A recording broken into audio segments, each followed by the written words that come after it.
My husband said, "Stop acting like you own me. You don't get to tell me where I go or who I'm with." Everyone laughed. I just smiled and said, "You're right. We're not together anymore." When he came home that night, his key didn't work.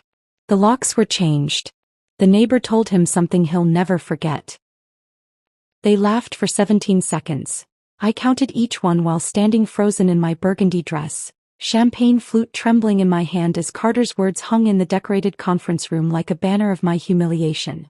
"Stop acting like you own me, Ruby. You don't get to tell me where I go or who I'm with."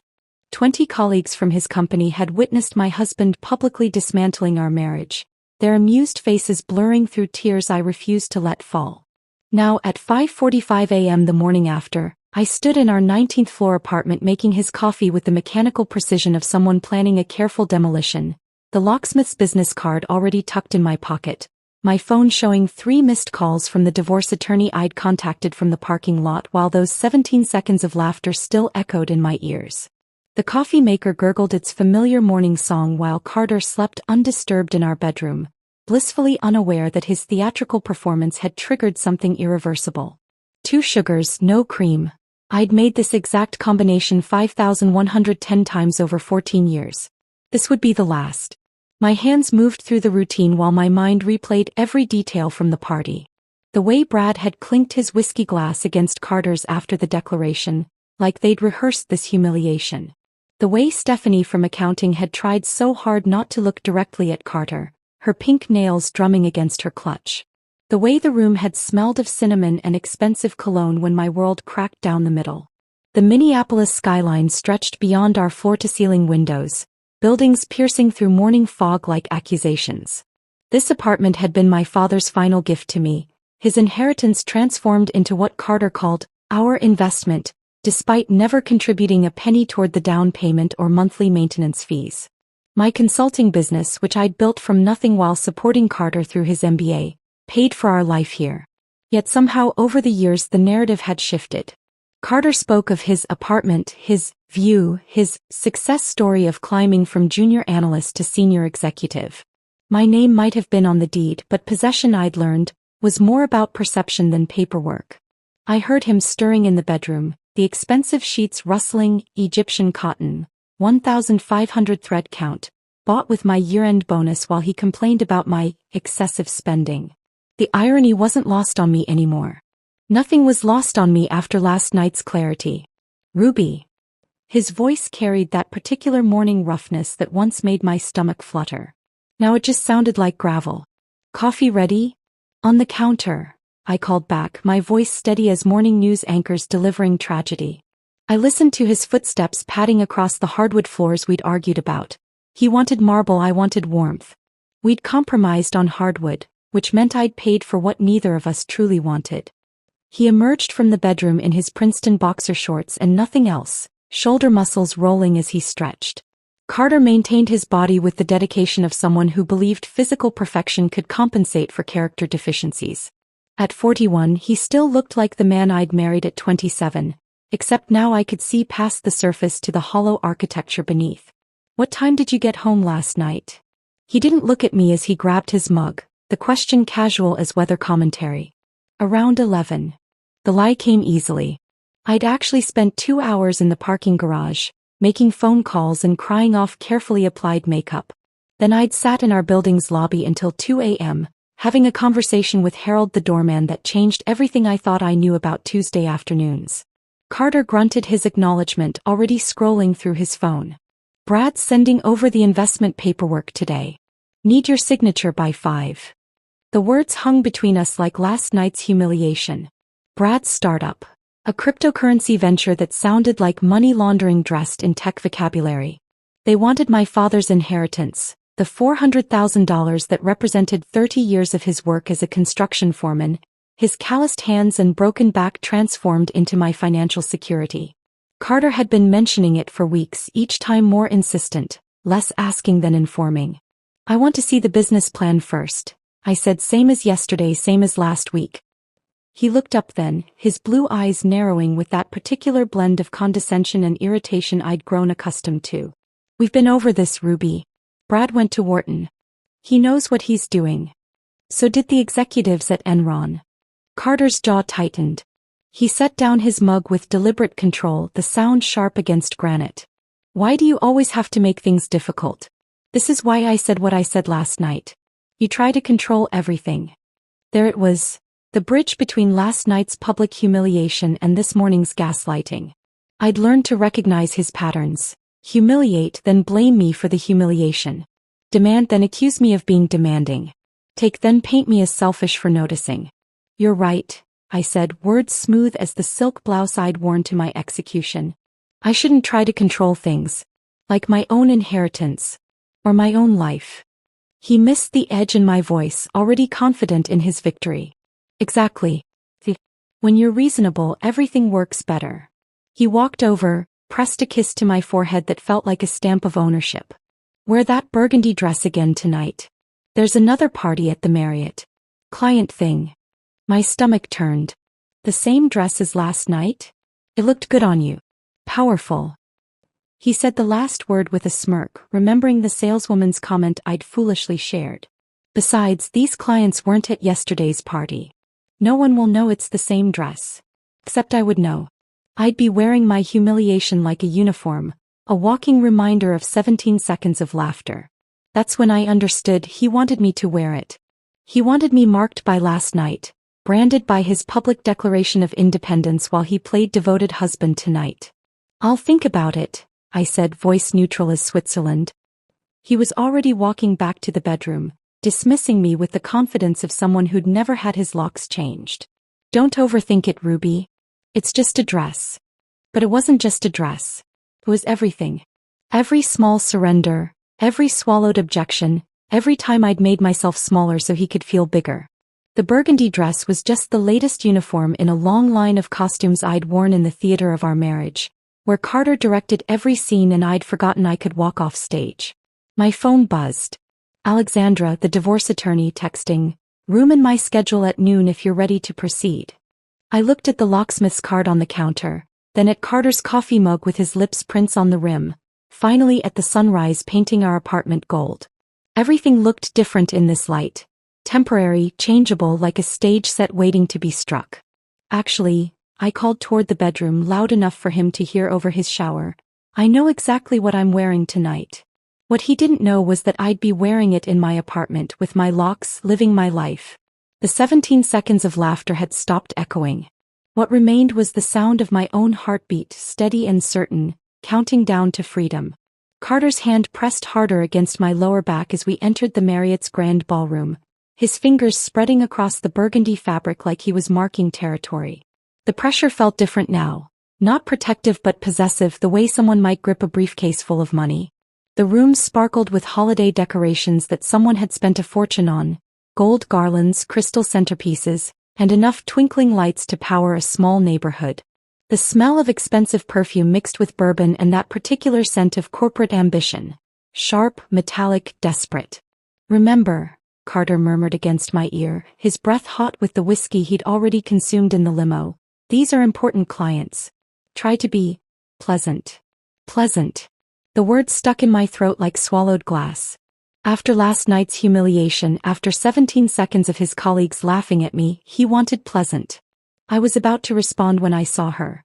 Stephanie from accounting, standing near the bar in a burgundy dress so similar to mine it couldn't be coincidence.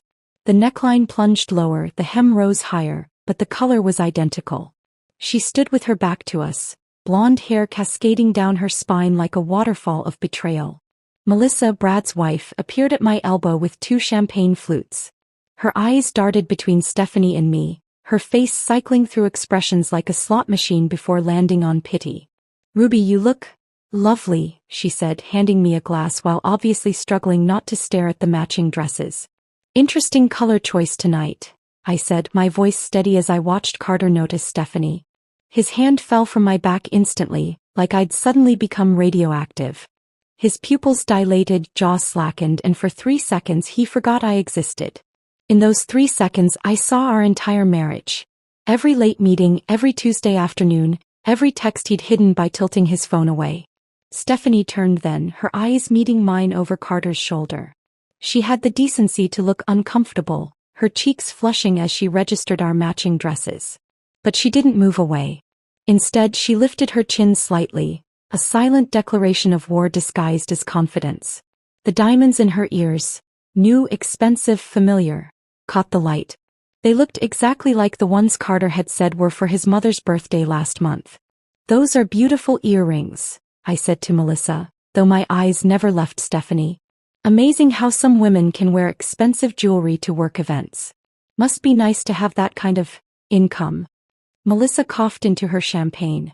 Brad materialized beside his wife, his face already flushed with alcohol and barely contained excitement. "Carter, ready to make history with this startup? Just need Ruby's signature and we're golden." "My signature. My father's money. My inheritance funding their boys' club fantasy," while Carter's mistress stood 10 feet away wearing my color and his diamonds. The room suddenly felt too hot, too bright, too full of people who saw me as nothing more than a checkbook with legs. "We should discuss the business plan first," I said, my voice cutting through their enthusiasm like cold water. "I haven't seen any documentation. No revenue projections, no market analysis, nothing but promises and Wharton credentials." Carter's face darkened, that particular shade of red that preceded his worst moments. "Ruby, we've discussed this." "No, you've talked. I've listened. There's a difference." I took a sip of champagne, letting the bubbles give me courage. "It's $400,000, Carter. My father's." "Our money," he interrupted, his voice rising enough that nearby conversations paused. "It's our money, Ruby. Or have you forgotten what marriage means?" Brad laughed nervously, trying to defuse the tension. "Hey, let's not turn business into..." "Into what?" I asked, turning to face him fully. "Into due diligence? Into protecting assets? Into asking basic questions about where nearly $500,000 is going?"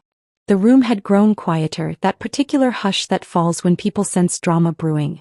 Stephanie had moved closer, pretending to examine a painting on the wall while obviously eavesdropping.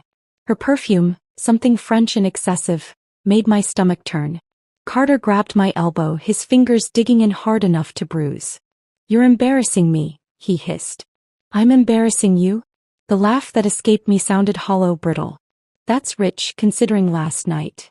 His grip tightened. "Last night was nothing. You're being dramatic." 17 seconds, I said quietly. "Your colleagues laughed at me for 17 seconds. Because you were being controlling." His voice boomed now, all pretense of privacy abandoned. The jazz quartet actually stopped playing, the saxophone cutting off mid-note. "You always do this, Ruby.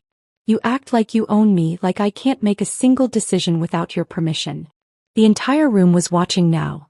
50, maybe 60 people in designer clothes holding drinks worth more than most people's daily wages, all witnessing round 2 of my public humiliation. Stephanie had turned fully toward us, her expression unreadable but her body language screaming anticipation. Carter's finger jabbed toward my chest, not quite touching but close enough to feel aggressive. "Stop acting like you own me, Ruby. You don't get to tell me where I go or who I'm with." There was the same words as last night, but this time with an audience of clients instead of colleagues. This time with his mistress watching. This time with everyone waiting to see if I'd crumble or fight. The champagne flute in my hand trembled slightly as I set it down on the nearest table. The click of glass on marble sounded like a gavel falling. Inside, I was fragmenting into a million pieces. 14 years of marriage, of trying, of making myself smaller so he could feel bigger, all shattering at once. But outside, my hands were steady, my voice clear. "You're right," I said loud enough for everyone to hear. "We're not together anymore."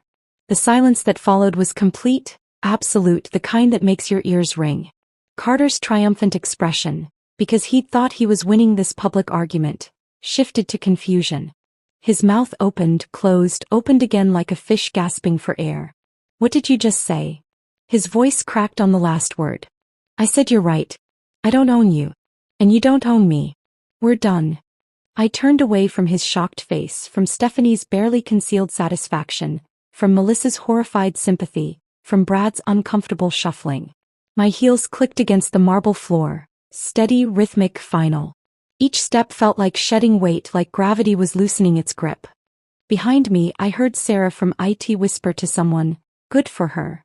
Then louder, meant for me to hear, Good for you, Ruby.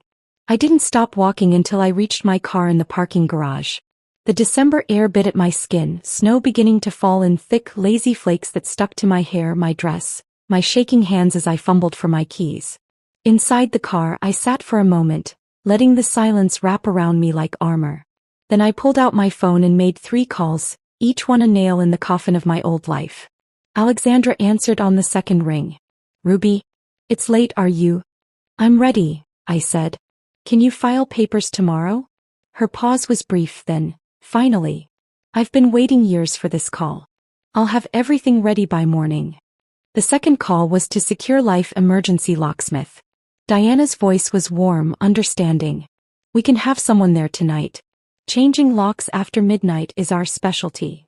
The third call was to Marcus, my brother who managed a storage facility. I need a unit, I said without preamble. How big? No questions, no surprise, just immediate support. Big enough for a man's entire life. I'll have one ready by midnight. Ruby, good for you. 3 calls. 3 allies. 3 steps toward freedom. As I drove home through the falling snow, watching the city lights blur through my tears, I realized something. Carter had been right about one thing. I had been trying to control something. I'd been trying to control myself to make myself fit into the shape of what he needed. Tonight, in front of everyone who mattered to his image, I'd finally let go of that control. And in losing it, I'd found something else entirely, myself. The snow had turned to freezing rain by the time I reached our building, each drop hitting my windshield like tiny bullets of reality. Through the lobby's glass doors, I could see Harold at his desk, and something in his posture told me he'd been waiting. I parked in my designated spot, number 19F, same as our apartment, and sat for a moment, gathering the courage to walk through those doors as a woman about to dismantle her life. Harold stood as I entered, his weathered face carrying an expression I'd never seen before. Part relief, part sorrow, like watching someone finally escape a burning building.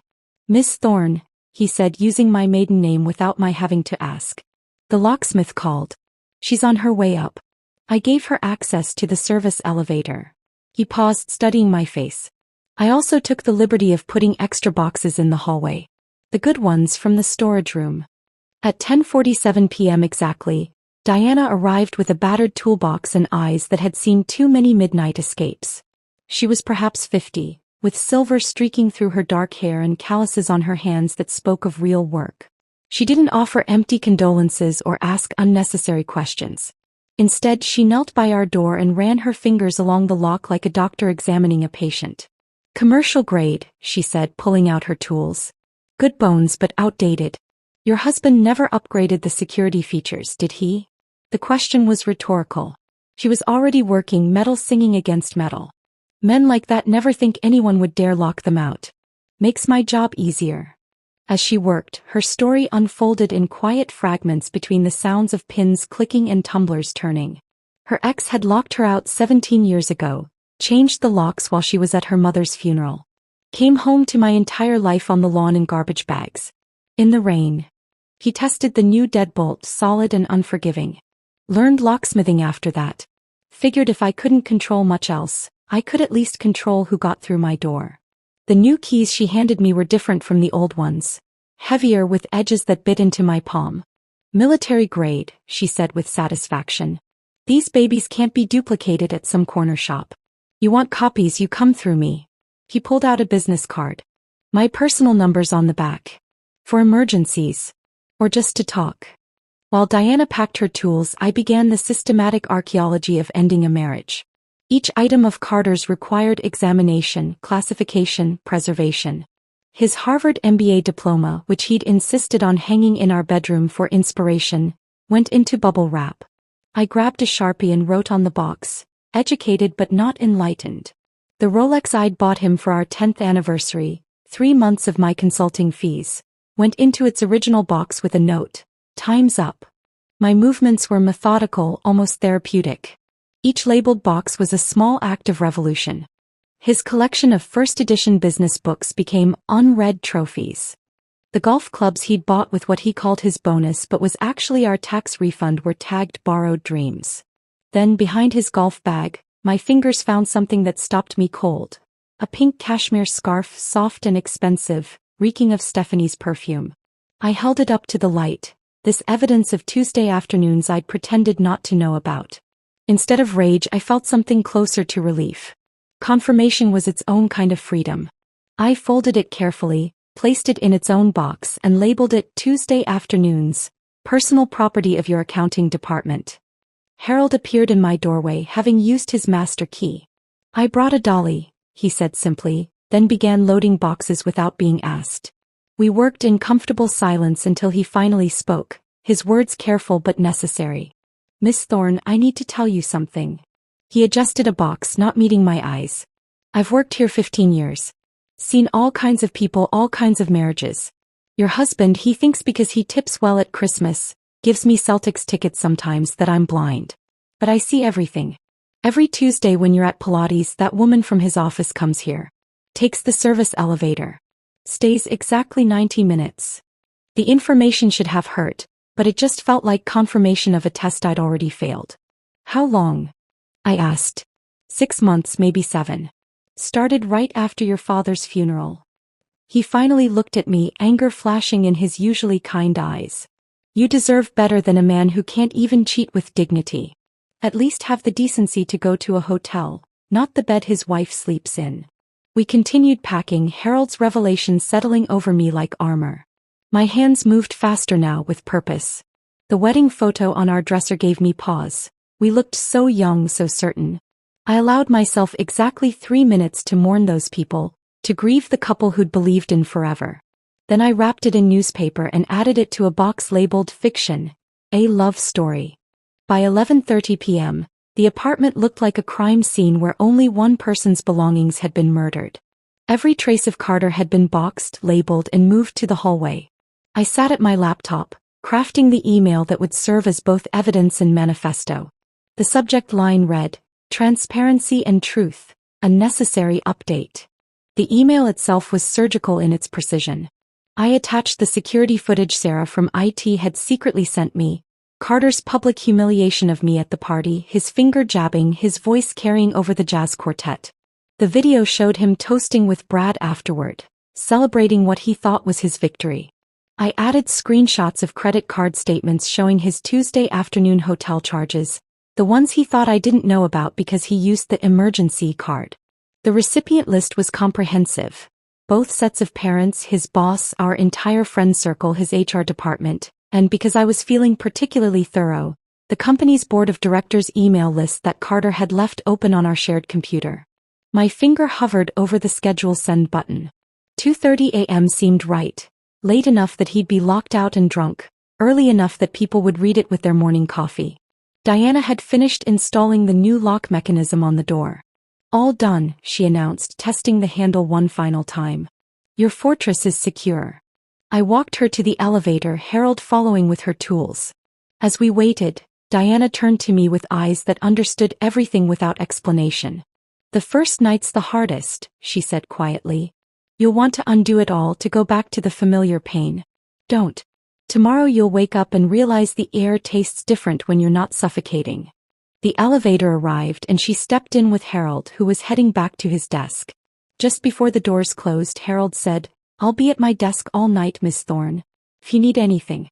Even just to know someone else is awake. I stood in the hallway, surrounded by the boxes containing Carter's life, my phone in my hand with the email ready to send. The apartment behind me was mine now. Legally it always had been, but now it felt true. At exactly 11:45 p.m. I pressed send, watching the confirmation message appear. Email scheduled successfully. 15 minutes to midnight. In 2 hours and 45 minutes, Carter would discover his keys didn't work. In 2 hours and 46 minutes, everyone would know why. For now though, I had these 15 minutes of perfect quiet, standing in my hallway with my new keys heavy and real in my hand. The locks had been changed, the emails scheduled, the boxes packed. The midnight operation was complete and I was finally secure. Midnight arrived with the soft chime of Margaret Henderson's grandmother clock, the sound drifting through the thin wall between our apartments. I stood alone in my newly secured space, running my fingers over the fresh keys Diana had left, when I heard a door open in the hallway. Through my peephole, I watched Margaret emerge from 19G in an emerald silk robe and matching slippers, carrying a silver tea service as if midnight visits were perfectly routine. She paused at the boxes lining the hallway, examining my labels with the careful attention of someone appraising evidence. Her fingers traced the words on one box, Tuesday afternoons, and a knowing smile crossed her face. She knocked on my door with 3 precise taps. "Miss Thorne," she said when I opened the door, using my maiden name without explanation. "I believe we have some time before the main event. Would you join me for tea?" Her apartment was exactly what I'd imagined, book-lined walls, oriental rugs over hardwood, and the kind of furniture that whispered old money and good taste. She set the tea service on a mahogany coffee table and gestured for me to sit in a wingback chair that probably cost more than Carter's monthly car payment. "I was a judge for 30 years, Margaret said, pouring Earl Grey with steady hands.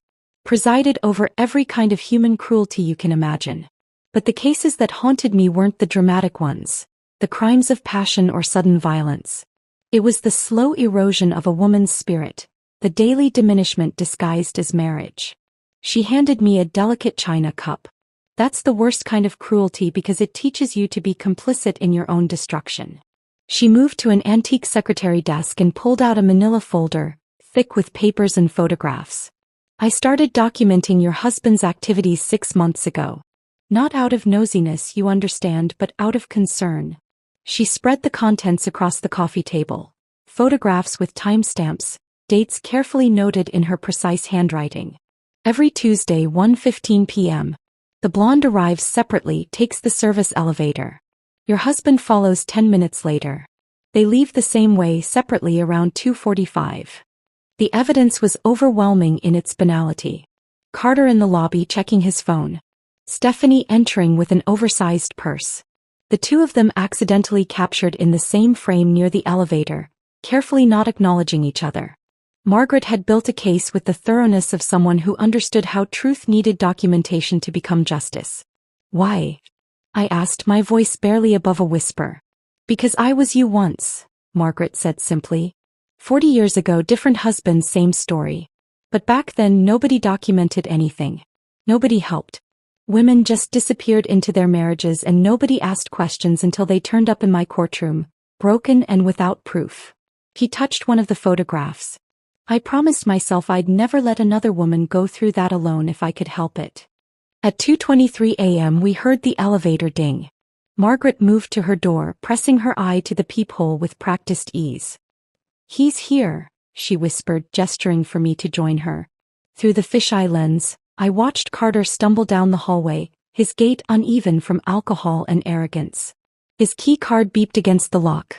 Once, twice, 3 times. The confusion on his face would have been comical if it weren't so satisfying. He tried the handle, shaking it with increasing force. "Ruby." His voice was slurred but demanding. "Ruby, open the door." He progressed from confusion to irritation to anger in the span of 30 seconds. "This isn't funny. Open the door right now." Margaret looked at me, one eyebrow raised in question. I nodded. She opened her door with theatrical calm, teacup in hand, looking every inch the distinguished retired judge despite the late hour. "Mr. Lawson," she said, her voice carrying the authority of 3 decades on the bench. "Having trouble?" Carter spun toward her, nearly losing his balance. "My key. It's not working." "How curious," Margaret said, taking a deliberate sip of tea. "Though I suppose it makes sense. Keys generally stop working when one no longer lives somewhere." The color drained from his face as he noticed the boxes lining the hallway, his name on every label. "What is this?" "I believe the legal term is personal property removal," Margaret said. Though I particularly enjoyed the labeling system. Tuesday afternoons was especially creative. She gestured toward the pink scarf box. "Your friend Stephanie left that behind last week. Rather careless of her." Carter's phone began buzzing incessantly. The 2:30 a.m. email had landed. He pulled it out, his face illuminated by the screen as notification after notification popped up. His mother. His boss. Sir. The entire board of directors. His expression cycled through shock, rage, and finally, desperation. "She sent it to everyone," he whispered, then louder, directed at my door. "You sent it to everyone." He started pounding on the door with both fists. "You can't do this. This is my home. I have rights. His voice cracked with rage and humiliation. Margaret calmly pulled out her phone and began recording. Please continue your performance, Mr. Lawson. I'm sure Ruby's attorney will find this very helpful. Threatening behavior, attempted forced entry, intoxicated aggression. It's all quite compelling. Carter froze mid-pound, finally noticing the security camera mounted discreetly in the corner. The one I'd installed last month after sensing something shifting in our marriage. His bravado crumbled instantly. The man who'd humiliated me in front of colleagues, who'd declared his independence from our marriage, actually whimpered. Margaret and I exchanged a look through her doorway that spoke volumes about the particular fragility of men who mistake control for strength. She continued recording as Carter sank to his knees in front of the door, his voice shifting to pleading. Ruby, please. Let's talk about this. We can work it out. I believe she already tried talking, Margaret said coolly. At 2 separate company events, if the video evidence is accurate. You chose public humiliation instead of private conversation. Now you're experiencing the consequences of that choice. Carter gathered his boxes with shaking hands, muttering about lawyers and unfair treatment. As the elevator doors closed on his defeated figure, Margaret turned to me. Would you like to watch the sunrise? I make excellent coffee to go with dawn revelations. We settled by her window, the city still dark but beginning to stir.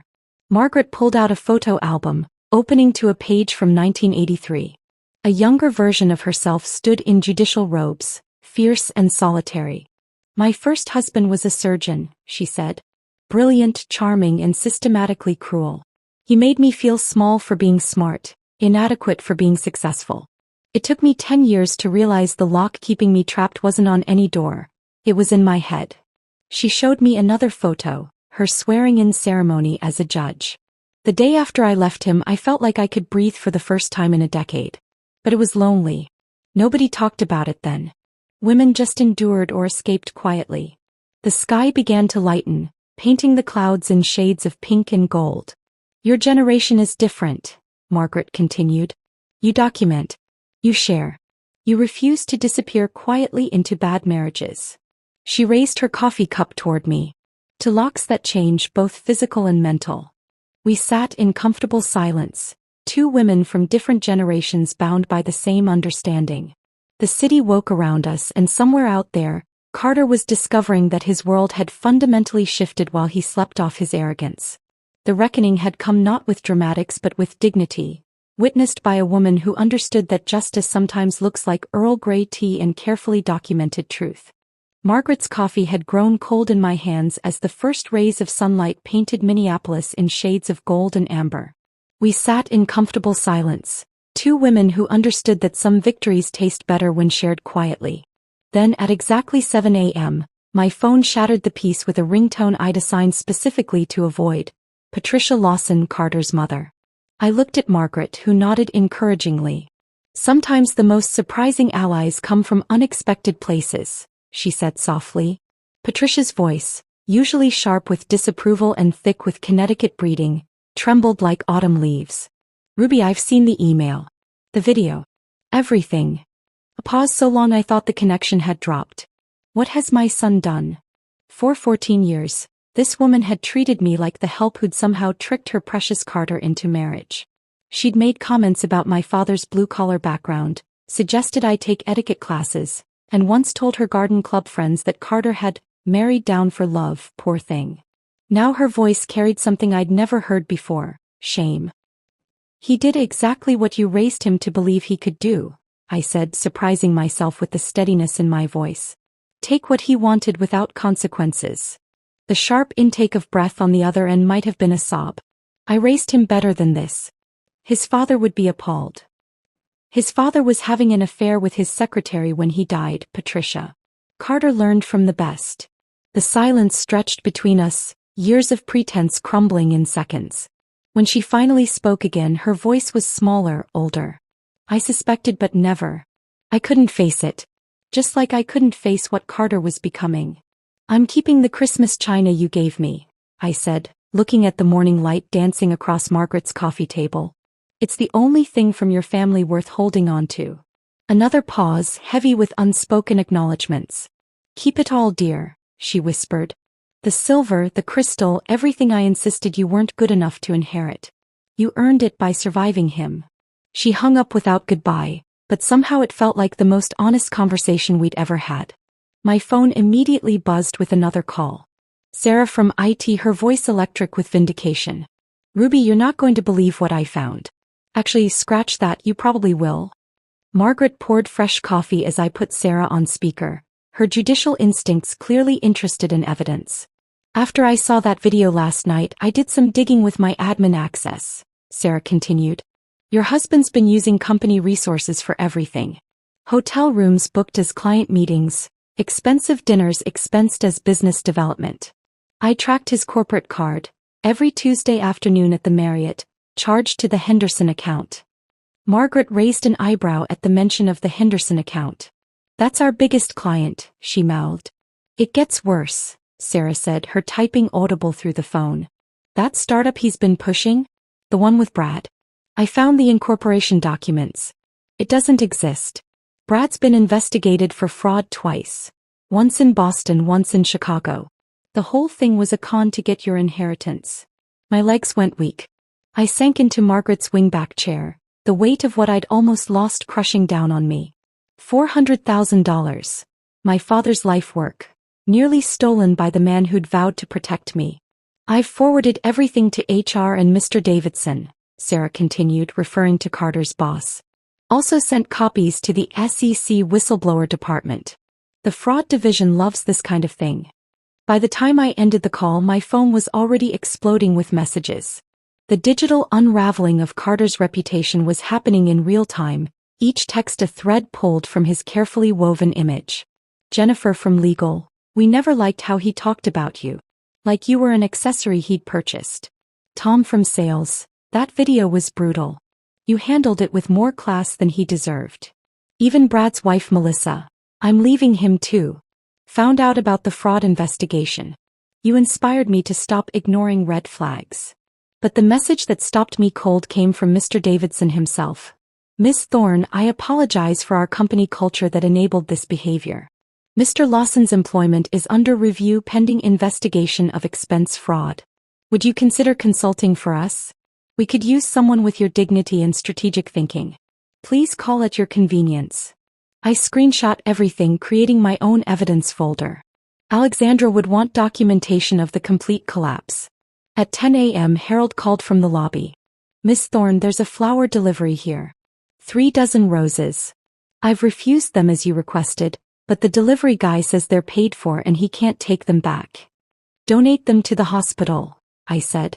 Tell them they're from an anonymous donor who's celebrating freedom. With pleasure, Harold replied. Also, there's a young man here who says he's Mr. Lawson's brother. Should I send him away? Vinny. Carter's younger brother, the one who just finished law school. Send him up, I said, curious what Carter had promised him. Margaret offered to leave, but I asked her to stay. Witnesses are always valuable, she said with a judge's wisdom. Danny arrived looking uncomfortable, his resemblance to Carter softened by genuine embarrassment. He stood in Margaret's doorway, shifting his weight like a child called to the principal's office. Ruby, I'm sorry to bother you. Carter said if I came here and talked to you, he'd pay off my student loans. $70,000. He met my eyes with difficulty.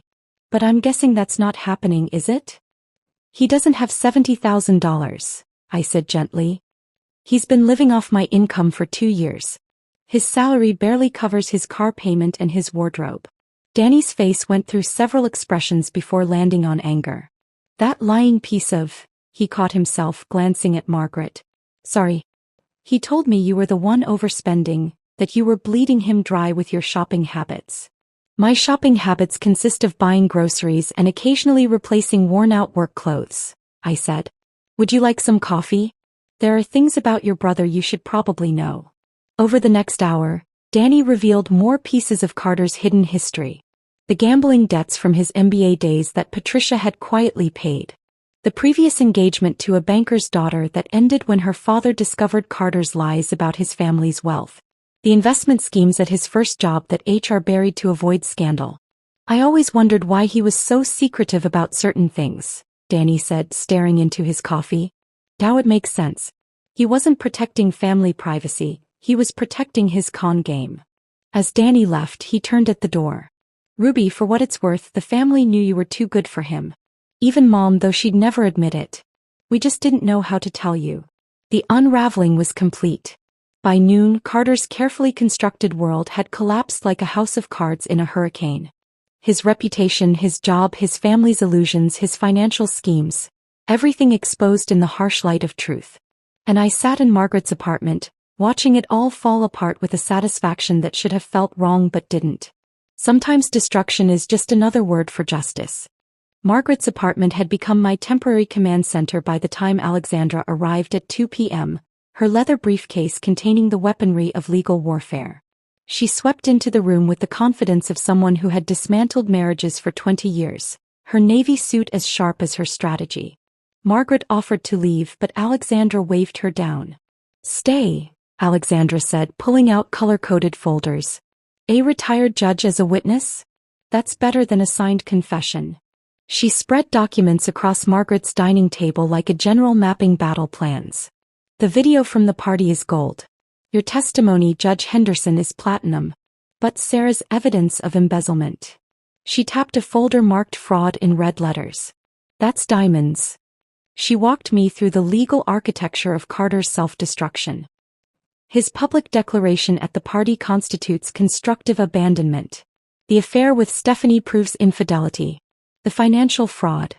She smiled with professional satisfaction. That eliminates any claim to marital assets. He essentially played himself out of his own divorce. "How long will this take?" I asked, running my fingers over the evidence folders. "Depends on our strategy." Alexandra pulled out 2 different timelines. Option 1, quick and clean. We file everything immediately, push for summary judgment. You're divorced in 90 days. Option 2, we slow play it.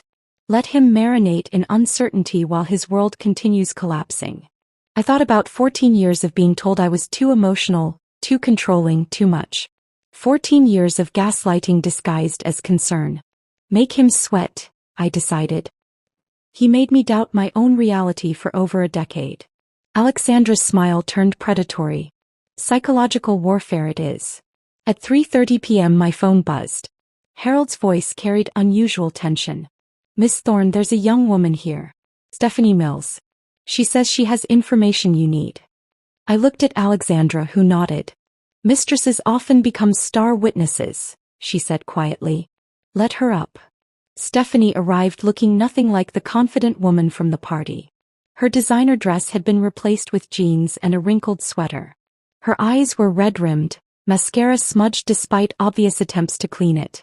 She was younger than I'd realized, maybe 25, still carrying that post-college uncertainty about the world. "I'm sorry," she said before even sitting down. "I'm so sorry." Margaret, ever the hostess despite the circumstances, moved toward the kitchen. "I'll make tea." Stephanie collapsed into a chair, tears flowing freely. "I didn't know he was really married. I mean, I knew he was married, but he said you were separated. Living separate lives. He said you were crazy, vindictive, that you were trying to take everything in the divorce." "When did it start?" I asked, surprised by my own steady voice. 8 months ago. He approached me at a conference in Chicago. Said his marriage had been over for years, but his wife, you, wouldn't accept it. He painted himself as this victim trapped by a controlling woman. She accepted the tea from Margaret with shaking hands. He was so convincing.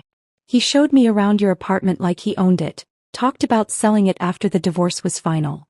Alexandra pulled out her phone. "Would you be willing to repeat this on record?" Stephanie nodded, wiping her nose with a tissue Margaret provided. "He promised me everything. A promotion to senior accountant, marriage once the divorce was done, a life together funded by the sale of the apartment." She looked directly at me. "He said the inheritance from your father was actually his trust fund that you'd stolen." The calculated cruelty of his lies took my breath away. He'd inverted our entire reality to seduce a woman barely out of college. Alexandra recorded while Stephanie detailed dates, locations, promises made. Each revelation was another nail in Carter's legal coffin. "There's more," Stephanie said, pulling out her phone. "He sent me photos of jewelry he was going to buy me. Screenshots of real estate listings for our future home. All dated months ago, proving he was planning this while pretending to work on your marriage. My phone rang, Marcus, my brother. His voice was tight with controlled fury. Ruby, you need to know something. I was organizing Carter's boxes in the storage unit when I found something in his golf bag. What kind of something? Bank statements. He has a separate account you don't know about.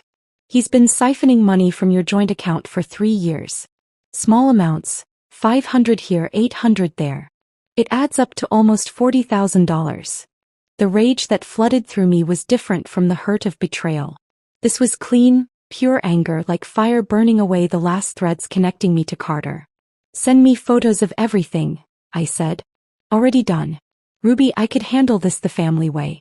Make sure he understands consequences. No, I said firmly. The legal way will hurt him more. Criminal charges for embezzlement last longer than bruises. Thursday arrived with an email from Carter's lawyer requesting mediation. Alexandra laughed out loud when she read it. They want to avoid court. Good sign, means they know they're losing. The mediation was scheduled for the following Monday in a sterile conference room downtown. I wore my best suit, not for Carter but for myself. Armor for battle. Alexandra flanked me like a bodyguard. Carter entered wearing his Harvard tie, the one he wore to important meetings. His lawyer, an older man who looked exhausted already, followed behind. Carter's eyes were bloodshot, his usual confidence cracked but not broken. He tried his old smile, the one that used to make me forgive everything. Ruby, he started, voice dripping with practiced sincerity. We can work this out. Remember what we had. Remember Paris. I pulled out the folder Sarah had compiled. Expense reports showing he'd charged our Paris anniversary trip to his company as client entertainment, while texting Stephanie from the Eiffel Tower. I slid it across the table without a word. His lawyer's face paled as he read. This could be criminal fraud. It is criminal fraud, Alexandra confirmed. Along with embezzlement from marital assets, constructive abandonment and documented infidelity. Carter reached for my hand across the table. I pulled back as if his touch might infect me with his delusions. Ruby, please. We had good times. The only thing I remember, I said, my voice carrying the weight of finally spoken truth, is paying for those good times while you planned to steal my inheritance. Alexandra leaned forward. Here are our terms.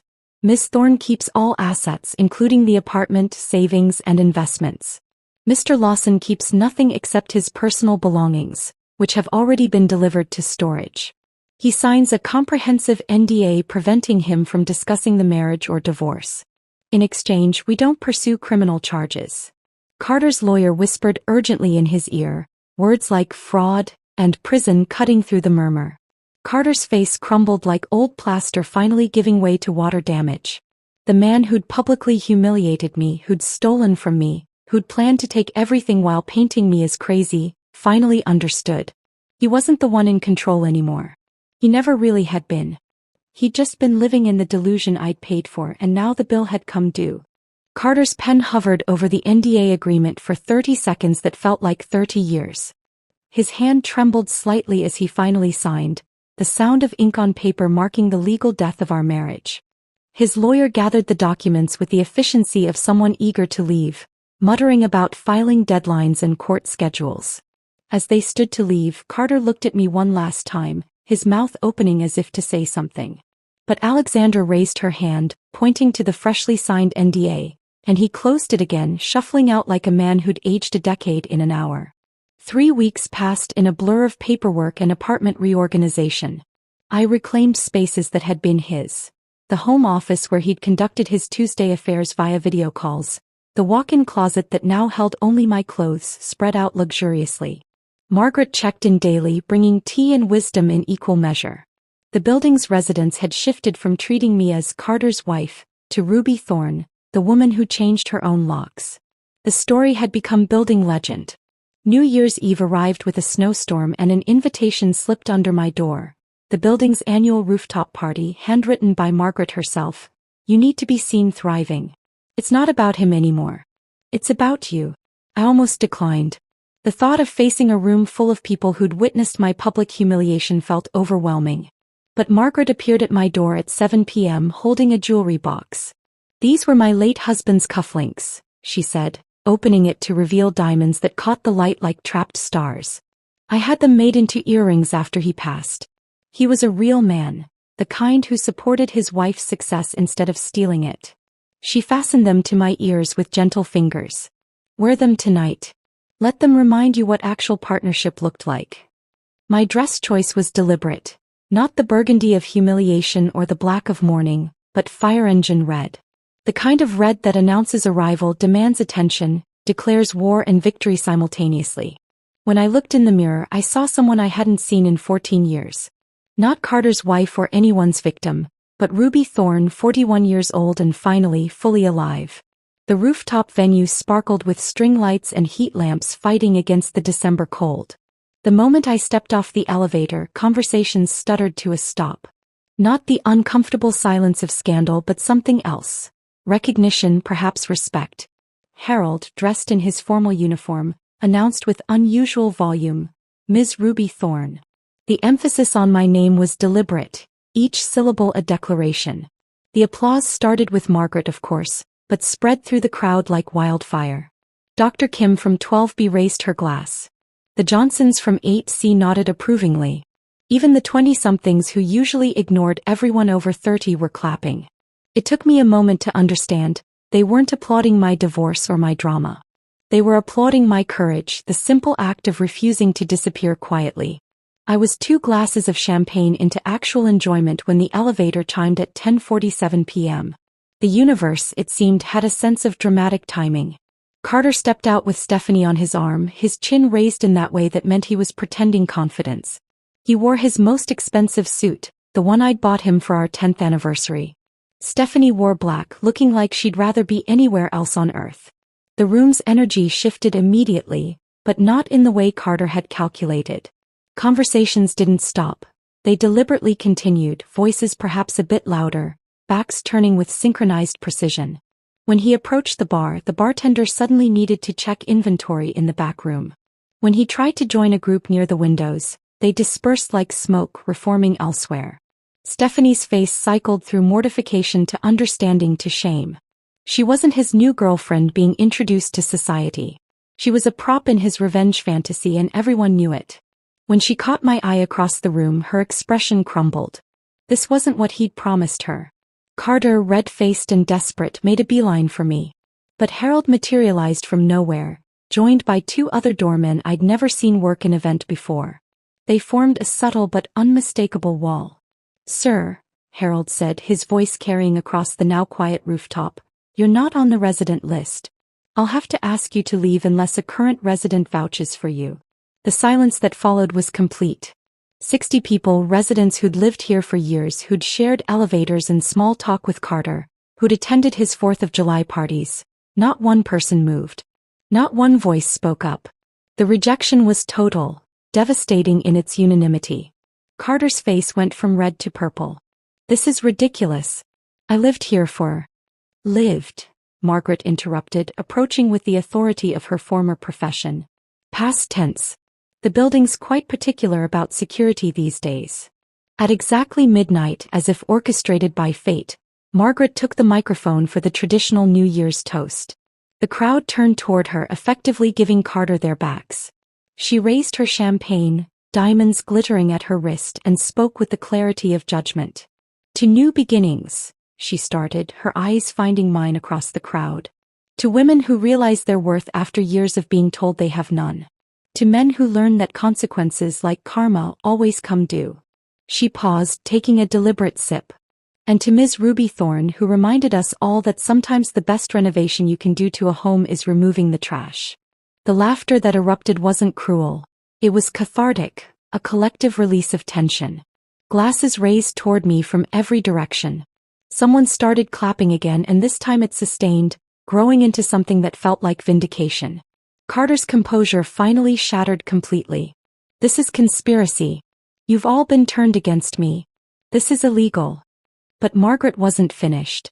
She looked directly at him as if just noticing his presence. "Oh, Mr. Lawson, you're still here? How embarrassing for you." That's when Stephanie broke. She pulled away from Carter's arm, walked directly to me through the crowd that parted like water. "I'm sorry," she whispered, tears streaming. "I was an idiot. He played me just like—" She stopped, shaking her head. "I'm just sorry." She headed for the elevator without looking back. Carter, now alone and surrounded by people who'd collectively decided he didn't exist, began what could only be described as a meltdown. Sarah from IT had her phone out, recording with the steady hand of someone documenting history.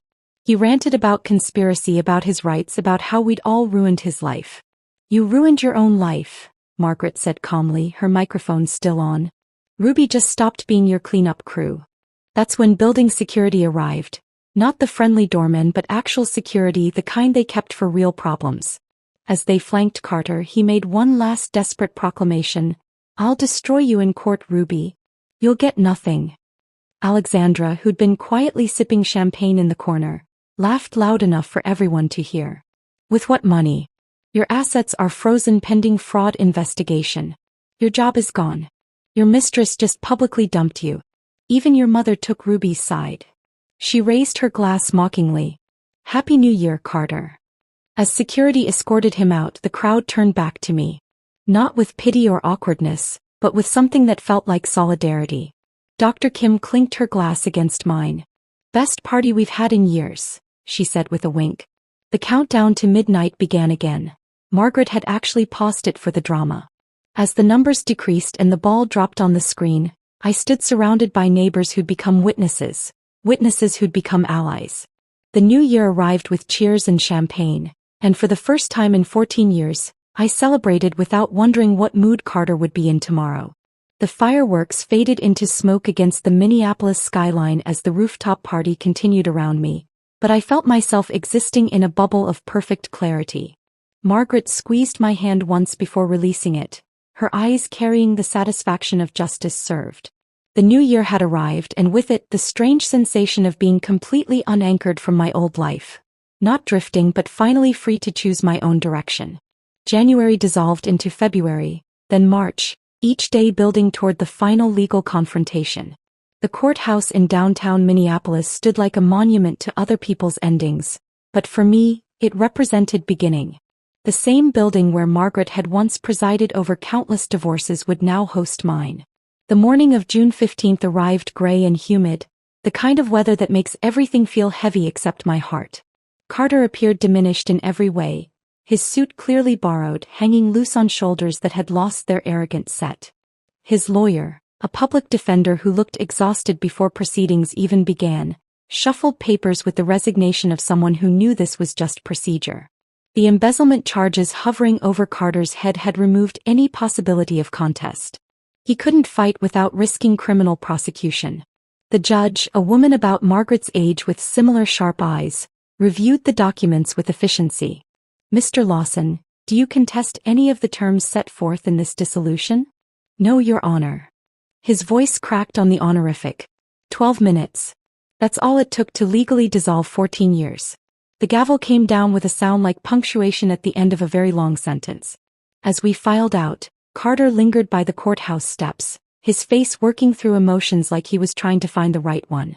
"I loved you once," he said, the words falling flat in the humid air. I paused, Margaret's wisdom flowing through me like inherited strength. "No, you loved what I provided.